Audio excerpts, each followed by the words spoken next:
नमस्कार दोस्तों, मैं आपके सामने फिर एक नया वीडियो लेके उपस्थित हुआ हूँ। प्रीवियस जो 2 वीडियो 3 वीडियो जो हमने ऑब्जेक्टिव के डाले थे, वो आपके कंप्लीट हो चुके हैं। एक चैप्टर बायोलॉजी का जो 12th क्लास का जो पहला चैप्टर है रिप्रोडक्शन इन ऑर्गेनिज्म, उसका मैंने 3 ऑब्जेक्टिव वीडियो डाल दिया है। ठीक है, बस एक ऑब्जेक्टिव वीडियो और बचा हुआ है जिसमें कुछ क्वेश्चन बचे हुए हैं जो मैं आज उसको कंप्लीट कर दूंगा। मुझे जहाँ तक विश्वास है कि आप लोगों ने उसको अच्छे से पढ़ा होगा और सारे क्वेश्चन को आप लोगों ने बनाया होगा। ठीक है, प्रीवियस जो तीसरा नंबर जो ऑब्जेक्टिव वीडियो था उसमें मैंने 52 या 53 क्वेश्चन तक मैंने आपको बता दिया था। आज मैं उससे आगे स्टार्ट करूँगा। 54 नंबर जो क्वेश्चन है इसमें दोस्तों, इसमें 54 नंबर क्वेश्चन क्या कहता है, पौधे में किसमें अर्धसूत्री विभाजन पाया जाता है।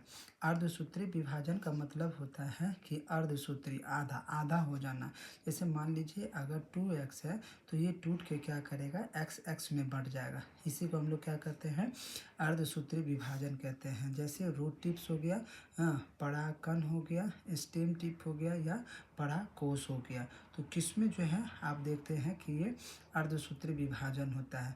परागकण, परागकण मतलब पॉलन ग्रेन होता है। पॉलन ग्रेन हमेशा क्या होता है, एक्स होता है। परागकोश, जहाँ पे पराग रहता है उसको हम लोग क्या कहते हैं, परागकोश कहते हैं। तो पौधे में किसमें अर्धसूत्री विभाजन पाया जाता है, तो परागकोश में। क्यों? क्योंकि इसमें दो मेल और फीमेल दोनों गैमेट यहाँ पे आके मिलता है और इसमें रहता है, तो इसी को हम लोग क्या कहते हैं, परागकोश कहते हैं।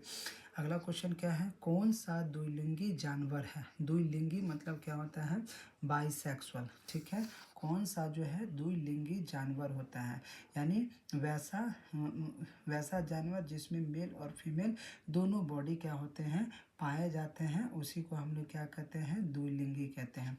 जैसे एग्जाम्पल क्या है, केचुआ है, हाइड्रा है एंड फीता कृमि है। तिलचट्टा है, एस केरियसिस एंड हाइड्रा है। केचुआ है, एस्केरियसिस तथा जोक है, एस्केरियसिस, तिलचट्टा तथा हाइड्रा है।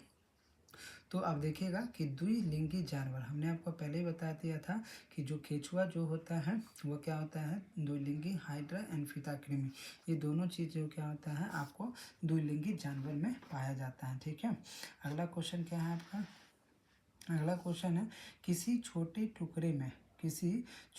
टुकड़े से किसी जीव के संपूर्ण शरीर का निर्माण क्या कहलाता है। जैसे मान लीजिए ये एक बॉडी है, इसको छोटे छोटे टुकड़े में हमने काट दिया। अब ये प्रत्येक टुकड़ा 1 2 3, ये प्रत्येक टुकड़ा क्या करेगा, नया बॉडी का क्या करेगा, निर्माण करेगा। तो इसको हम लोग क्या कहते हैं, इसको हम लोग क्या कहते हैं, कहता है मॉर्फाइलेक्सिस कहते हैं, एपीमॉर्फोसिस कहते हैं, मॉर्फोजेनेसिस कहते हैं या मेटाबॉलिज्म कहते हैं।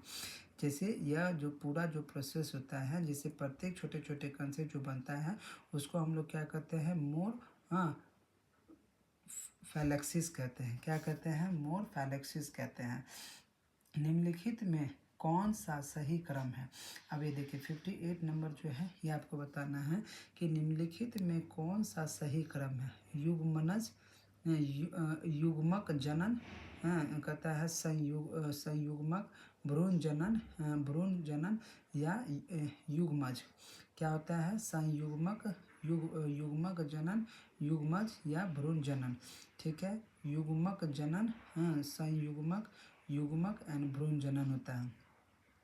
उसके बाद क्या कहता है, युग्मक, भ्रूण जनन, संयुग्मन एंड युग्मक जनन। देखिए सबसे पहला क्या होता है कि आप जानते हैं कि गैमिट होता है। ठीक है, और ये गैमिट जब मिलता है तो क्या बनता है, जायगोट बनता है। जायगोट जो है वो क्या करता है, भ्रूण का निर्माण करता है। तो देख लीजिए इसमें से ये और ये दोनों आपको मिल रहा है, पहला और तीसरा मिल रहा है। क्या है, युग्मक जनन है।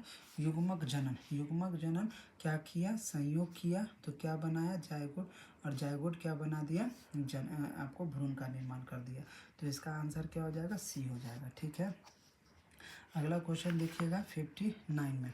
59 में क्या कहता है, 59 में क्या कहता है कि शब्द होमोथैलिक एवं मोनोइसियस का प्रयोग किसके लिए किया जाता है? होमोथैलिक मतलब समान, एक ही बॉडी में दोनों चीज़ होगा, ठीक है, उसी को हम लोग क्या कहते हैं? होमोथैलिक कहते हैं। द्विलिंगी अवस्था के लिए, एक लिंगी अवस्था के लिए कहते हैं सेटामिन पुष्पों के लिए या पिस्टिलेट पुष्पों के लिए। तो देखो होमोथैलिक, होमो मतलब समान, एक ही बॉडी में दोनों होगा, तो द्विलिंगी हो जाएगा। क्या होगा? द्विलिंगी अवस्था के लिए हम लोग इस चीज़ को देखते हैं, ठीक है। अगला क्वेश्चन क्या है आपका? अगला क्वेश्चन क्या है आपका बाबू? देखिएगा, अगला क्वेश्चन क्या कहता है? संतान जो लगभग एक दूसरे के आइडेंटिकल हो, साथ ही उनके पेरेंट के सभी आइडेंटिकल हो, कहलाता है। याद कीजिए क्या बताए थे हमने? ट्विंस प्रतिलिपि बनता है ड्रोन या क्लोन।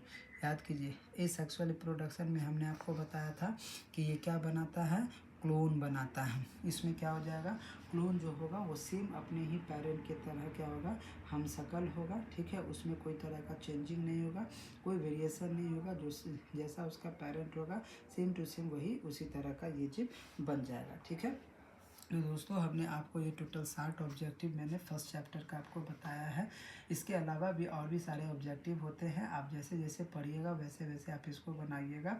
इतना तक हमने आपको बता दिया है, ये आपके एग्ज़ाम के लिए, स्कूल एग्ज़ाम के लिए और बोर्ड एग्ज़ाम के लिए भी सफिशियंट है। आप इसको अच्छे से पढ़िए और एक एक ऑब्जेक्टिव को अच्छे से ध्यान से देखिए, ठीक है।